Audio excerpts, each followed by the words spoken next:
Alors, on continue à parler de violence. Là, on est rendu aux conséquences des violences. Alors, clairement, euh, toute forme de violence va avoir son lot de conséquences, mais il y a moyen de s'arranger pour que les conséquences soient les moins dramatiques et les moins influentes. Qu'il y ait le moins d'influence sur la carrière de la personne qui reçoit cette violence-là. Donc, plus la personne va sentir qu'elle est supportée, qu'elle est protégée dans un environnement où il y a possiblement des risques de violence, mieux elle va s'en sortir.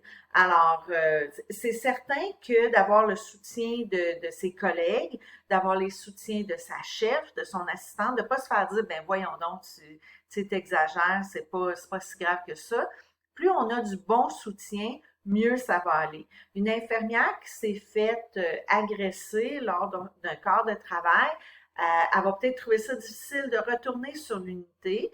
Elle va peut-être trouver ça difficile juste de revoir le même patient. Alors parfois, ça va être aussi simple que de déplacer cette infirmière-là vers une autre unité où ce type de violence-là est moins fréquent. Euh, Puis là, je vous donne ça comme exemple, mais il y en a plein là, de trucs qui peuvent être faits. Il faut juste savoir que quand ça nous arrive, faut pas se dire ben non, c'est pas grave, c'est normal que ça m'arrive. C'est pas normal de se faire agresser. Puis il faut en parler, puis il faut essayer de voir ce qu'on peut faire pour que ça n'arrive plus.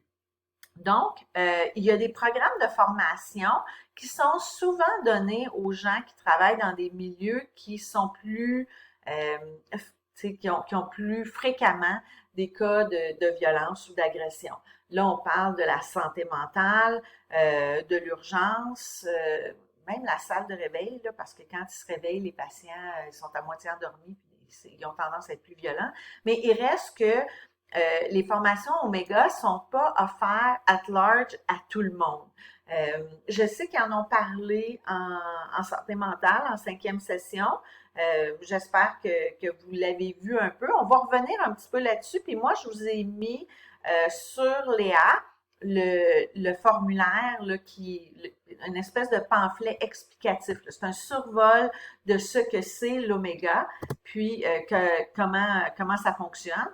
On a prouvé, c'est prouvé que dans 80 à 85 des cas, la technique Oméga fonctionne. Puis la technique Oméga, là, moi, je la connais pas en profondeur. Je l'ai étudiée de façon sommaire, mais il reste qu'il y a des balises ou il y a des bases à la pratique de l'Oméga qui peuvent être facilement instaurées dans la vie de tous les jours. Alors, c'est l'idée de Oméga, c'est d'essayer de désamorcer la crise avant même qu'elle ne dégénère. Si on va une coche plus loin que ça, c'est d'essayer de prévoir la crise avant qu'elle n'arrive. Un exemple de ça, ça serait, je vois dans ma salle d'attente un patient qui commence à s'impatienter, d'attendre trop longtemps, commence à parler aux gens autour de lui. Toi, ça fait combien de temps que tu attends ici? Hey, moi, je suis là depuis 8 heures à matin. Puis toi, ça fait combien de temps que tu es ici? Ah, mais c'est bien épouvantable de nous faire attendre ici pour rien. Je te gage qu'ils font rien l'autre bord, puis ils jouent aux cartes. Puis nous autres, on est là comme des tartes à les attendre. Tu sais, on les voit, ces patients-là, là, commencer à escalader. Fait qu'avant qu'ils fassent escalader les autres gens autour, Omega nous suggère d'aller les voir, d'essayer de les retirer de l'environnement, puis de leur faire exprimer leur mécontentement, parce qu'ils disent que le temps qu'une personne parle de son mécontentement, elle ne frappe pas. Et souvent, si on arrive à désamorcer la crise avant qu'elle arrive, ben ça règle plein de problèmes. Alors le monsieur qui est là dans la salle d'attente, qui s'impatiente de ne pas être passé encore, si on va le voir, puis on le ramène dans notre bureau, on lui fait une petite réévaluation, puis on lui explique on lui réexplique, parce que probablement qu'on lui a déjà dit, mais on lui explique que à l'urgence, ça fonctionne par priorité. Je suis vraiment désolée. Si vous n'êtes pas encore passé, puis il y a des gens qui sont arrivés après vous, c'est probablement parce qu'ils étaient plus malades que vous. On a dans la salle à choc, déjà 3 patients. Nos médecins sont occupés avec eux, mais c'est sûr et certain que dès qu'on est capable de vous voir, on va venir vous chercher puis vous allez être vu par un médecin. Juste de se faire dire ça, souvent ça calme les, les ardeurs.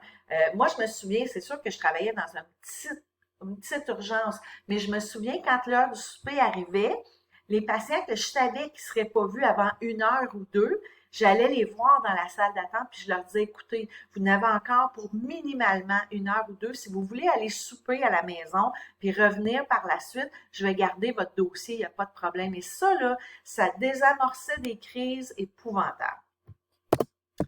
Alors, dans les paramètres ou les trucs à faire avec Oméga, il y a des attitudes physiques, il y a des attitudes verbales. C'est la base de Oméga, ces deux-là. Fait que ces trucs-là que je suis en train de vous montrer là, c'est vraiment la base d'Oméga. Ça va être important et pour l'examen probablement et pour votre carrière en général, parce que ça va être des choses que vous allez pouvoir appliquer facilement. Ils disent de bouger lentement. Quelqu'un qui arrive sur une scène où il y a un patient ou un visiteur qui est en train de devenir agressif, puis arrive en courant, puis en criant, c'est sûr qu'il va envenimer la situation. On arrive tranquillement, on parle doucement, on se tient les mains ouvertes. Ça a l'air niaiseux, mais surtout en santé mentale, avec les patients qui peuvent être un peu paranoïdes, d'arriver les mains en avant de nous, ça démontre que, regarde, j'ai rien dans mes mains, là, je m'en viens pas de piquer, je m'en viens pas de frapper avec un bâton, j'ai rien dans mes mains. Fait que de montrer ses mains, c'est une excellente idée. De garder une distance, puis on parle d'une distance physique.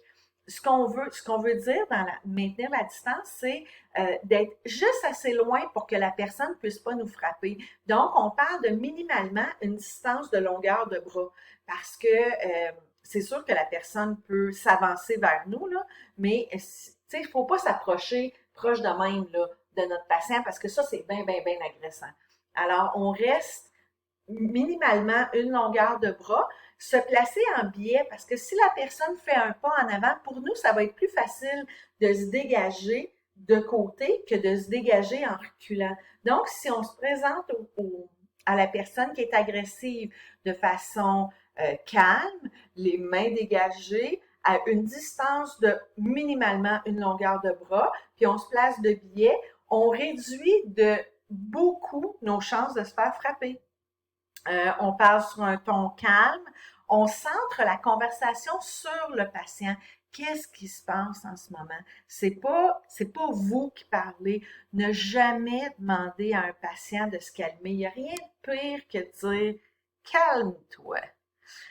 Ça, là, c'est sûr et certain que la personne ne se calmera pas. Elle va juste escalader vraiment, vraiment beaucoup. Encouragez-la à vous dire qu'est-ce qui se passe, là, pourquoi que vous êtes fâché comme ça, qu'est-ce qui est arrivé, est-ce que je peux vous aider, est-ce que je peux faire quelque chose pour vous. Puis ça se peut que la personne a continué à crier, mais plus vous allez être calme, plus vous allez parler à cette personne-là de façon calme, plus vous allez avoir des chances qu'elle-même se calme. C'est sûr que si vous arrivez là puis vous parlez fort, puis vous arrivez en marchant super vite de façon très agressive, vous allez agresser cette personne-là, puis là, l'agression va juste escalader. J'ai une enseignante à l'université qui disait l'agressivité engendre l'agressivité.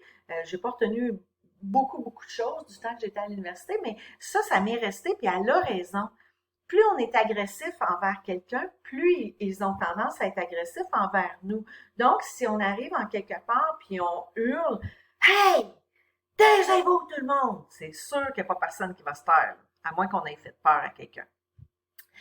L'idée de montrer les mains, de se tenir en biais, j'ai fait une formation avec le service de police de Montréal, la STCUM, et puis suite à un tireur qu'il y avait eu au cégep là, dans le stationnement, il était venu nous former pour être en mesure de gérer les agressions comme ça. Puis les mains dégagées vers l'avant, ça faisait partie de la formation. Eux, ils appelaient ça la position de soumission. Là, on parle d'un agresseur qui arrive armé, avec qui clairement on ne pourra pas parler, avec qui on on n'arrivera pas à les faire changer d'idée. Ils arrivent armés d'un fusil, puis ils rentrent dans le tas. Là. Tu peux pas dire, mais voyons, qu'est-ce qui se passe? Qu'est-ce que je peux faire pour vous? Ça fonctionnera pas avec ce genre de patient-là. Alors, eux, ils disaient, pour ce genre de situation-là, il faut utiliser la position de soumission. Et la position de soumission, c'est je ne fais pas de contact visuel, je baisse la tête et je lève les mains. C'est considéré la position, on ne voit pas à l'écran, comme ça, on voit ça à l'écran. C'est considéré la position de soumission et il montrait le lieutenant qui faisait la formation, il montrait des vidéos d'agression armée, parce que ça arrive des fois dans des endroits où il y a des caméras qui filment, et on voit un monsieur, entre autres, il y avait un exemple, à Dawson, c'est arrivé à Montréal, il y a un monsieur qui a rencontré le tireur dans l'entrée. Il l'a vu passer les portes. Quand il est arrivé face à lui, il a baissé ses yeux, puis c'est probablement pas parce qu'il avait fait une formation, là, il l'a fait de façon comme ça, sans y penser, mais il a baissé les yeux, il s'est mis les mains chaque côté de la tête, et le tireur a passé à côté de lui comme s'il l'avait même pas vu. Donc, c'est vraiment quelque chose qui fonctionne. Dans notre cas, à nous, ce que j'essaie de vous apprendre, c'est on essaie de gérer les patients qui sont agressifs, qu'on espère sont pas armés, puis que s'ils sont armés, faut vraiment, vraiment ne pas prendre de risques. Alors, la ligne ici en bas qui dit « Ne prenez pas de risques inutiles », c'est « The Golden Rule ». Si vous pensez que c'est dangereux pour vous d'intervenir, ben on n'intervient pas. Le patient, il s'est armé d'un couteau à patate, on ne sait pas ce qu'il a trouvé, puis il menace de tuer des gens avec son couteau à patate, garde, puis il veut sortir, ouvre-y la porte, laisse-le sortir, t'appelleras la police. Là. On n'apprend pas de risques inutiles, on n'essaye pas d'argumenter avec ce genre de patient-là. La technique Oméga, c'est vraiment quand on pense qu'il y a possibilité de désamorcer la crise, là, on l'utilise. Mais si on pense qu'on se met à risque, on le fait pas, là. 5 étapes à la situation de crise, comment la gérer selon Oméga. Évaluer la situation, essayer de voir les crises avant même qu'elles arrivent.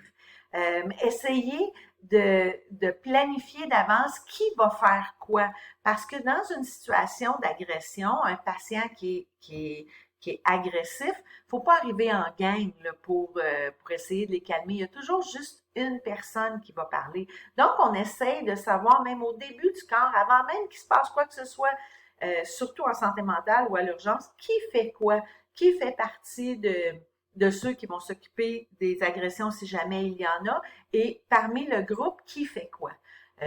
Essayez d'évaluer les patients qui sont plus à risque. Vous les voyez d'avance. L'exemple que j'ai donné tantôt dans la salle d'attente, on le sait que ce patient-là là, qui est tanné d'attendre, puis qui commence à jaser avec les autres personnes autour de lui, là, on le sait qu'il est à risque de décompenser ce patient-là. Faut être en mesure de le reconnaître au travers d'une fouille. Toujours garder son calme, toujours être le plus relax possible. Si tu penses que tu ne seras pas en mesure de gérer la situation, embarque pas dans la situation. Et il faut jamais prendre ça de façon personnelle. La personne qui est agressive, peut-être qu'elle t'engueule toi parce que ça donne que c'est toi qui es là. Elle t'engueule toi, mais elle n'est pas fâchée contre toi, elle est fâchée contre la situation. Fait qu'il faut essayer le plus possible de garder et une distance physique et une distance émotionnelle. Cette personne-là me hurle dessus, mais c'est pas à moi qu'elle parle. Alors, la grosse affaire avec Oméga, c'est d'essayer de désamorcer la crise avant que la personne donne des coups, avant que la personne agresse quelqu'un, on essaye de la désamorcer. Un coup que l'agression a eu lieu, faut en parler. Faut en parler parce qu'il faut essayer de voir comment qu'on va faire la prochaine fois, comment on aurait pu mieux faire, puis comment la prochaine fois on va s'arranger pour que ça se passe le mieux possible. Plus on en parle, plus on prévoit d'avance ce genre de situation-là, plus on a une chance de passer au travers sans être traumatisé. Et je le répète encore ici, ne prenez pas de risques inutiles. Vous pensez que c'est dangereux, on s'enlève.